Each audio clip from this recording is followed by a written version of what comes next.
Continue with Asian Forum Asia. Yes.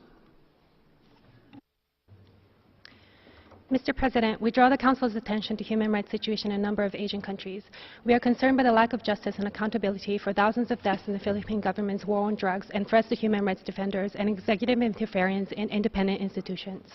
In July, the President stated that the anti-drug campaign would be as relentless and chilling as the day it began.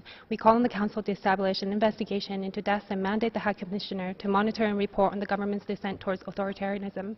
Maldives will hold a presidential election on 23 September. We call on authorities to ensure a conducive environment for free and fair elections. A credible elections cannot be held without the full restoration of democratic space and fundamental freedoms, including freedoms of expression and assembly, media reforms, and the independence of the Election Commission, the judiciary, and other institutions. We call on the Council to closely monitor the conduct of the elections and respond swiftly and appropriately should credible evidence of electoral fraud and irregularities emerge in the immediate aftermath of election. We welcome the pledges by the new government of Malaysia to address long-standing human rights concerns in the country. However, we are concerned by the Senate's rejection of a bill to repeal the Anti-Fake News Act. The government must show meaningful commitment to human rights reforms by expediting repeal or review of restrictive legislation, including the Sedition Act, in line with international human rights standards.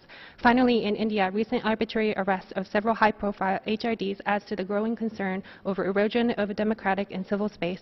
We call on the Indian government to end targeted harassment and attacks against human rights defenders and civil society organizations. Thank you. Thank you.